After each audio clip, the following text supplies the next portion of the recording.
Good evening, everyone. This is MC Starman, Martin Comtois, with my dear friend Diana Robinson. Hello. Hey, Day. Doing some smudging for us. We're doing a video on the coming full moon. And what a full moon that's going to be. So this is Sol y Luna Inspirations with Diana Robinson and Martin Comtois. Pisces full moon, September 10th, 2022, 2:59 a.m. So in the night of the 9th to the 10th, keep it simple because it's not. Keep it simple because it's not. Came to me in a reading with my friend Anne in Williams Lake. Keep it simple because it's not. We can look at that in so many different ways. What does it mean to you to keep it simple? Keep it simple. To me means come back to the basics. Come back to the things that matter most when things feel overwhelming or being pulled at all sides. Yeah, keep it simple means to me coming back to the basics, I guess.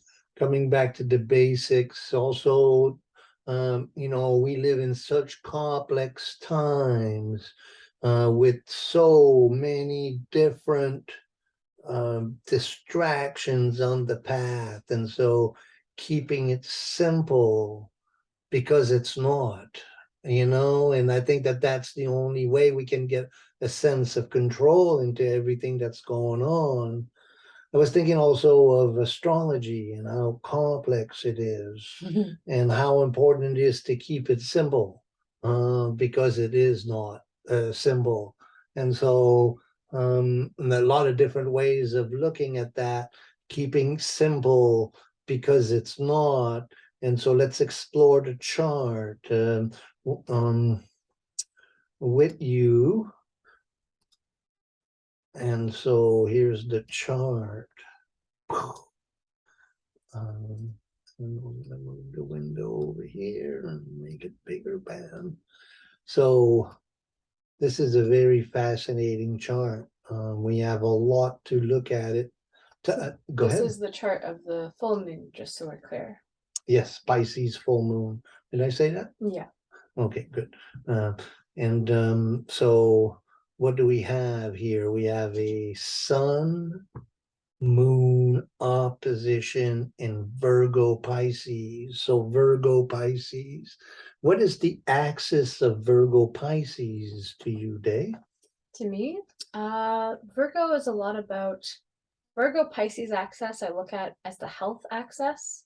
I also look at it as the service axis.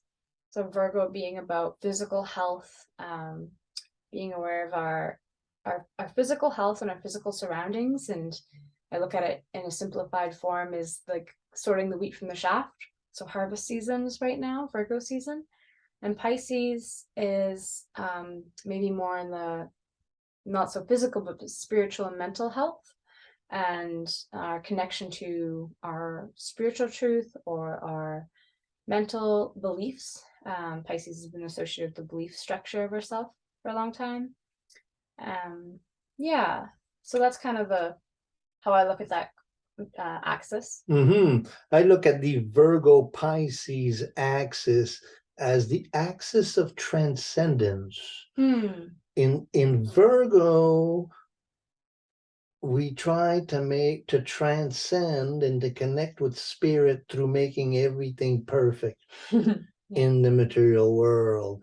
It's how Virgo is, right? Everything's got its place, everything's organized. I know it's simple. I can really be in touch with spirit through nature that way. And then Pisces, well, it's about dissolving our connection to the material altogether and finding spirit in that. And so the healing spirit is found in Virgo, and then healing the soul in Pisces. So yes, the healing, the transcendence. Interesting thing to know about Pisces Virgo, it's one of the two signs that are mutable, mutable signs are there before cardinal signs. So Libra and Aries. And so now the sun is in Virgo and it's getting ready to go into Libra. Mutable signs are where we work under, we prepare for the victories that will occur during the cardinal signs. The cardinal signs is where we go out and get something done. We're engaged in the world. In the mutable sign, we prepare.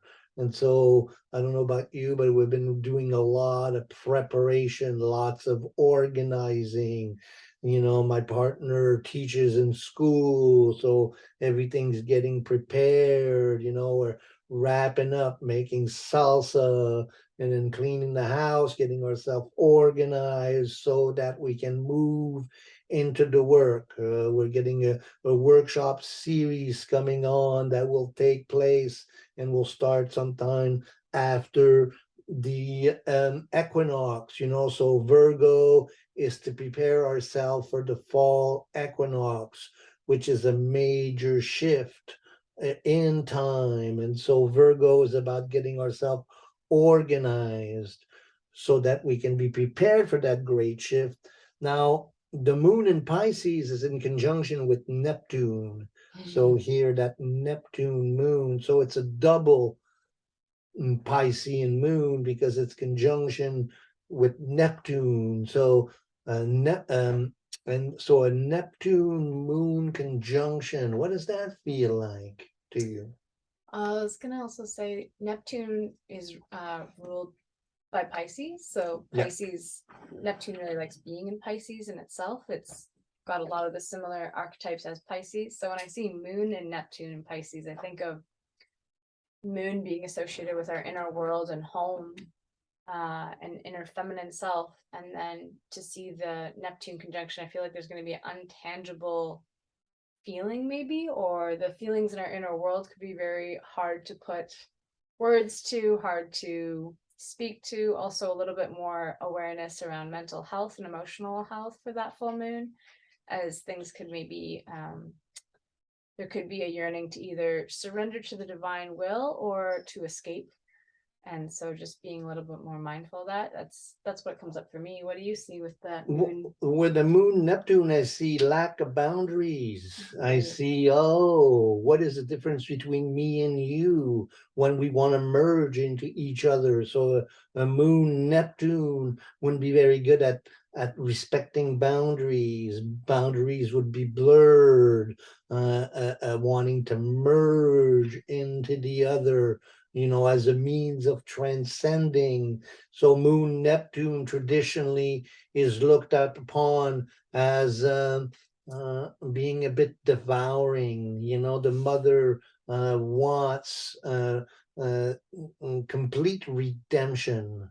And so that moon, Neptune, sun, and then in square to Mars in Gemini. We talked about Mars in Gemini for the next 7 months. So Mars is working its way and it's in square to Neptune and the moon and the sun at the time of the full moon. Mars and Neptune have a reputation for victimization, so that lack of boundary and this need to make everything organized. And then this Mars, we feel victimized because we have just too much to do and we don't have a real good sense of boundaries. So then really affirming that sun in Virgo. Does that resonate with you? Yeah. Oh yeah, I see that potential big. That'll be interesting to live out. The sun in Virgo too. I'm just trying to think of a couple things when you share that is how do we help ourselves to assist that potential? And then also sun in Virgo is ruled by Mercury, and Mercury's over in Venus, Libra ruled by Venus. So could we get some strength maybe from Mercury in that? Well, that's interesting you say that, because Mercury on the day of the full moon, Mercury turns retrograde. Like And, just in the good time for a little help. and Mercury retrograde is in opposition to Chiron, also making angle to Mars and also making angle to Venus.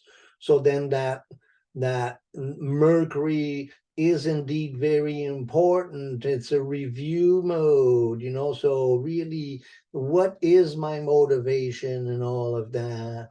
What do I really seek? So with Mercury going into retrograde phase, we're going to really question that, and especially at the next new moon where Mercury and the sun are in conjunction together. So we're going to be taking a good look at that. But you were saying about Neptune and the lack of boundaries, and of course we have Saturn, which is our boundaries, and Saturn is in square to Uranus. And so that Saturn-Uranus square is intensifying. It's now moving within 1 degree. Right after the full moon, Saturn, Uranus move within 1 degree of the exact square. That's going to be like that for about 5-6 weeks. And so that Saturn, Uranus, the mastery of the evolutionary need.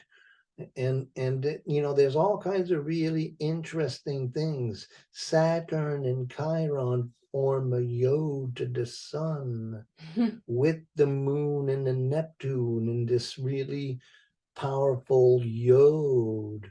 And so the real manifestation of who I am, and resisting, this not being boundaried and taking the opportunity Saturn for mastery of the revolutionary Uranus. And then we have another really interesting thing. We have Neptune, Moon, Uranus, Pluto, and then we have a Sun, Uranus, Pluto grand trine. That whole formation here is what we call the grand kite. We're going to see this grand kite again throughout the fall. This is a very powerful Earth grand trine with the tip. Sometimes I call this angle the bow and arrow. The release point is the sun. The tip of the arrow is the moon, Neptune. So this is a very powerful alignment that occurs during that. And that's what, this full moon, so it's trying to keep it simple, although it's not, that this is a very complex time we live through. And so then staying really grounded in that sun in Virgo, huh? Does that make sense? What do you see in here in all of that? And what's your opinion of all of that? With that triangle in the earth signs, I see it's big manifestation time. We can manifest a lot for the world and for ourselves, and a potential for a lot of spiritual healing with the moon Neptune, but there is some caution for the boundary aspect for sure. I also, I guess, want to quickly note that we have a lot of planets in retrograde right now. Mercury's joining the club, but Jupiter, Saturn, Neptune, Uranus, and Pluto are all retrograde. So there's this big collective. Chiron also. Oh yeah, and Chiron. So there's this big collective review process. And I think as things in our world are still chaotic, but there's been a step back from the intensity of the last couple of years. There's been a big review of how we've handled things, how we want to move forward, which direction we want to move forward. And with that manifestor triangle going on, being really clear about what we want to manifest next, because we are very powerful, and I think we're learning more and more how powerful we can be as humans on Earth. So why are all the planets going in retrograde? So as a rule of thumb, the personal planets, Mercury and Venus, they never stay very far from the sun. But whenever a planet is on the opposite of the sun within 120 degrees or so. It's so all of these right here, they're all moving retrograde except the moon. As the sun moves, you're going to see Pluto's going to turn direct here. And it's something that happens when a planet moves. So when a planet, so now Uranus just started moving retrograde. And as the sun moves, it's going to come into opposition to Uranus. And then when it comes to 120 degree, then Uranus is going to start doing retrograde. So whenever an outer planet opposes the sun, it always moves retrograde. In the winter, we'll see when the sun rules is traveling on this side, everything will be moving direct. Right. And then as soon as the sun is on the opposite, so we'll see all the planets really jammed up over here in the winter signs and the spring signs. But now the sun is in opposition, creating that interesting tension. So much for keeping it simple, huh? So how is this simplicity working in your life? And what does that mean, keeping it simple? And why is our world so complex? Well, why is our world so complex? I feel like that could go on forever. Mm-hmm. I think I personally have a belief system where we're in a time of massive transformation of what it means to be a human race on Earth. So I think that's a huge aspect to the complexity. Mm-hmm. But I think keeping it simple is that, for me, again, my belief structure this time is witnessing that we came here for I believe at least we came here for this experience, and to bring it back to basics for me and keep it simple means to bring it back to love and to our personal truth. And with Mercury retrograde, I think it's a great time, is that you've referred to in the past in other videos, is this check-in time. We get 2 or 3 check-ins a year with ourselves to say, hey, am I on my right path? Am I doing the thing I want to be doing? Am I in the direction of the life I want to be living? And keeping it simple to me also means that. So you're saying you're preparing for the fall, you're getting canning done. Those are the simple, very important things. I'm getting my wood for the winter. I'm planning out my structure as I come into a more structured daily protocol, with Virgo season here and the fall coming around, and needing to pace myself as the summer days come to an end, and having to make the minimal sunlight work over the next many months. Beautiful, beautiful. Yes, we're shifting into the dark side of the year, and we need to be prepared for that.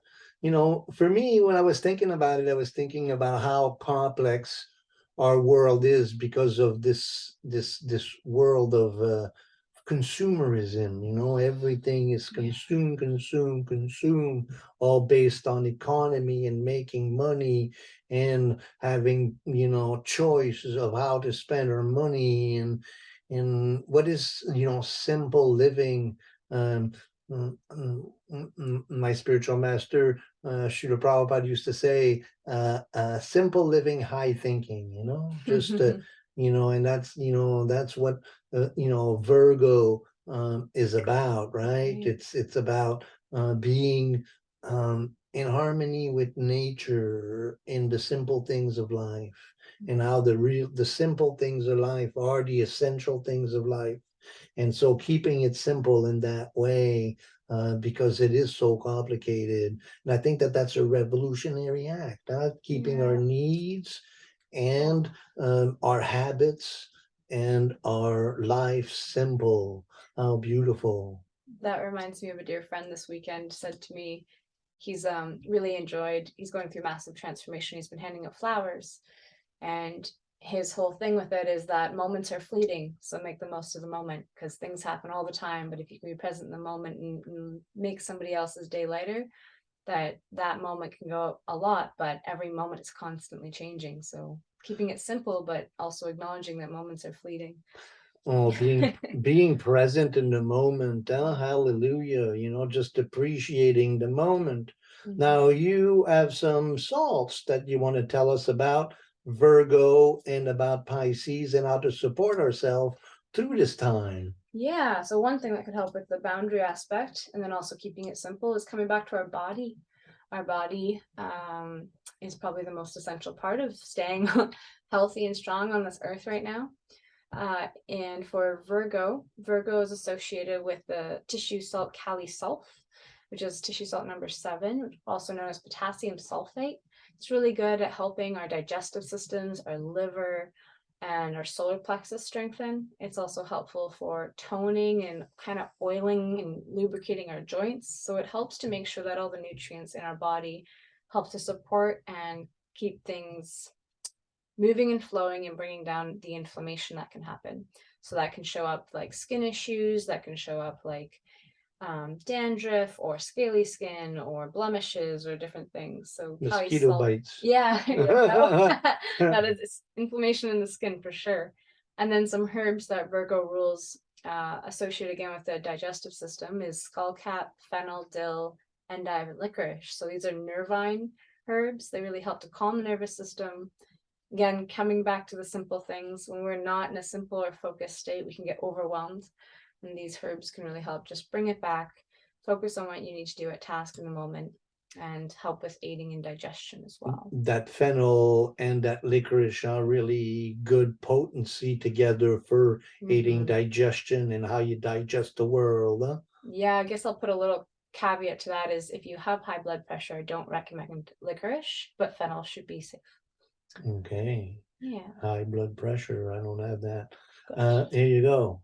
And then Pisces, since it's a Pisces full moon, we got the opposite also illuminated here, rules the lymphatic system and our feet. So how you walk in the world and how you get rid of the excess. Our lymphatic system is like the garbage truck going around and taking away all the cells that are ready to let go. And that's Virgo's best helper because Virgo likes to get rid of all the excess. So Pisces really helps support the Virgo and Virgo really helps support Pisces in this way. For the tissue salt, that's tissue salt number 4, ferrophos.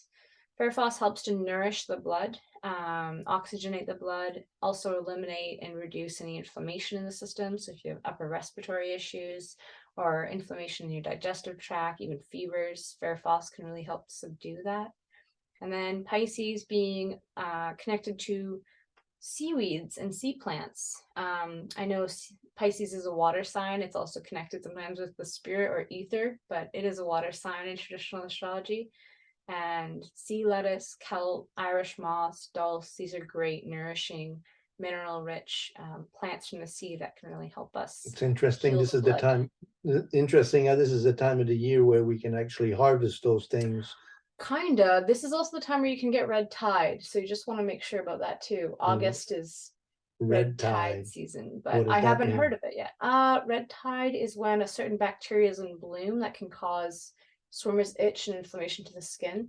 Okay. So then you could use your Kali sulf to help subdue that if you got that. Okay, here we go. Here we go. Yeah. Okay, so important dates to keep in mind. Venus comes into Virgo. Venus and Virgo. What is that like for you? Venus Virgo. I see that as like the I think of your term priestess rising, but like a very the child or the inner feminine within us being very strong in what she wants and what she's going to get and what her values are. That's basically it. Venus and Virgo. Venus kind of insists on things being really the way she likes it. And so if you have a Venus in your life, just make sure everything is in order. And so that will support the sun in Virgo as well. So Venus in Virgo. Then on the 10th, of course, we have our full moon and Mercury goes retrograde. So we're going to see quite a bit of shift in the energy. We've been feeling it already.